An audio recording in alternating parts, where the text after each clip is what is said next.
qu'est-ce que c'est que ce truc de la terre? Non, un délicieux praliné que nous allons réaliser nous-mêmes avec des amandes, des noisettes, un petit peu de sucre. Rien de plus facile que de faire un délicieux praliné par soi-même. En avant pour la recette, les amis! Alors, pour obtenir environ 500 g de praliné, il nous faudra des ustensiles, évidemment cette casserole. Du côté des ingrédients, il nous faudra bien sûr les indispensables, des noisettes décortiquées, c'est-à-dire sans la petite peau marron, et des amandes décortiquées, ou alors effilées, comme ici. Utiliser des amandes effilées aura comme côté pratique de rendre le mixage tout à l'heure plus facile. Et le dernier ingrédient nécessaire, c'est du sucre en poudre. Il nous en faudra 250 g. Donc nous avons 250 g de sucre, 125 g d'amandes, 125 g de noisettes. Alors comme je vous l'ai dit, vous allez voir, c'est pas très compliqué. Il n'y a que 2 étapes dans cette recette. Tout d'abord, sur une plaque de cuisson, vous allez venir faire chauffer dans cette casserole votre quantité de sucre en poudre. Si vous pâtissez de temps en temps, vous l'aurez compris, nous sommes en train de réaliser un caramel à sec. C'est-à-dire qu'on va faire fondre sous l'action de la chaleur du sucre sans adjonction d'eau. Il n'y a que du sucre et du chaud. En chauffant, notre sucre est vraiment en train de se dissoudre. Il commence à avoir une couleur un peu brune. Pour éviter que tout cela finisse par cramer, on va remuer un petit peu notre caramel qui est en formation pour répartir de manière harmonieuse la masse de sucre et que tout fonde en même temps. Car ce qui serait déjà très chaud, déjà caramélisé au plus tôt pendant la cuisson, va carrément noircir et ce caramel n'aura pas un goût agréable, il deviendra âcre. Alors que là, vous voyez, on commence à avoir un beau caramel d'une jolie couleur, un marron clair. Alors il ne faudrait pas que j'oublie de vous préciser que pour pouvoir agiter, tourner notre sucre qui se transforme en caramel dans cette casserole très chaude, il ne faut pas utiliser n'importe quel ustensile. Ça, c'est une spatule en exoglace. C'est une matière un peu plastique qui est faite pour tenir de hautes températures. Vous pouvez aussi simplement utiliser une spatule en bois chez vous.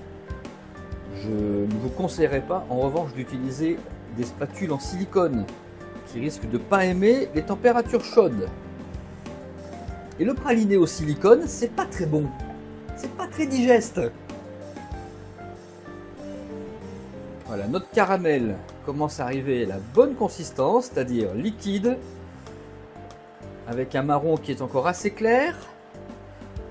On va descendre un peu la température de cuisson. Et alors c'est là où il faut quand même agir vite. Quand vous voyez votre caramel commence à brunir de plus en plus, il ne faut surtout pas le laisser brûler, cramer, parce qu'il aura vraiment un goût désagréable. Quand on est à la bonne consistance, comme ceci, eh bien c'est le moment de précipiter nos amandes et les noisettes. Hâtez-vous de retourner votre mélange de fruits à coque dans ce caramel à sec sans le laisser attraper. Vous voyez que la spatule vous sera très utile.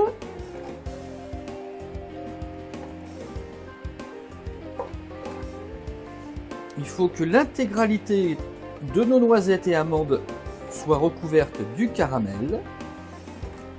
Que tout cela fasse fusionner les saveurs pour en créer de nouvelles.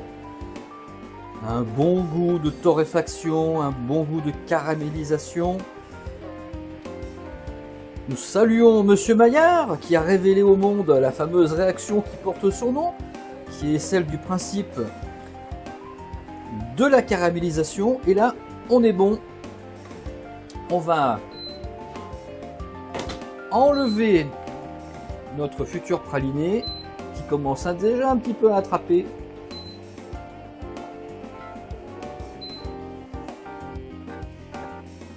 Dans un récipient, ça peut être aussi une plaque. Voilà. Notre masse caramel et fruits à coque est désormais prête pour se transformer finalement en praliné. On va juste l'aplatir un petit peu comme ceci et on va la laisser refroidir cette masse.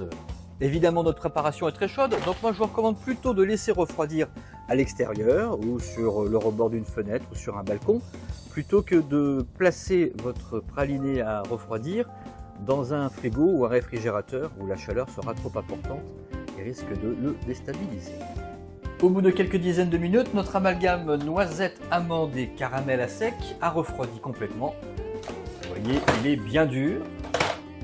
Il n'y a plus qu'à passer à la dernière étape très amusante, le concassage.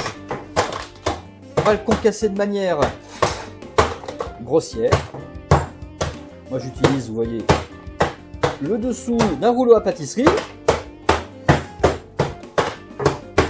Maintenant que nous avons obtenu des gros morceaux, on va affiner la chose en glissant tous ces gros morceaux dans ce genre d'appareil. Vous savez, ce sont des mixeurs cuiseurs. On va d'abord dégrossir ces gros morceaux à l'aide de cet appareil. Puis les réduire complètement en bouillie.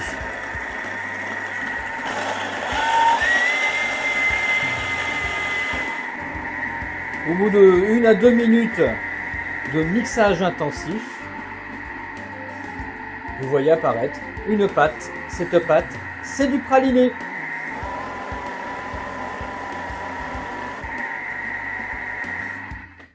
Et voilà, nous avons une belle pâte qui a ce délicieux goût d'amande et de noisettes torréfiées caramélisées. Il ne faut pas pousser le mixage trop loin, parce que là nous avons la bonne consistance pâteuse.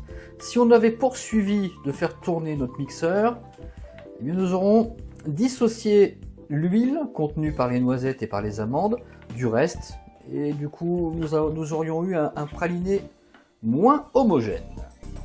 Voilà, bien à l'abri sous de la cellophane, notre praliné pourra être conservé et utilisé pendant 1 à 2 semaines. Vous pouvez faire avec ce praliné plein de bonnes choses, vous pouvez le mélanger dans des crèmes, dans des crémeux. Évidemment, la première des choses à laquelle je pense, ce sont des délicieux Paris-Brest. Bref, voilà l'ingrédient indispensable pour réussir de nombreuses pâtisseries. Merci d'avoir regardé cette vidéo, je vous retrouve très prochainement pour une nouvelle recette. D'ici là, n'hésitez pas à vous abonner à ma chaîne, à partager cette vidéo et bien sûr, me poser toutes les questions qui vous plaira en commentaire. À très bientôt sur On n'est pas dans la panade.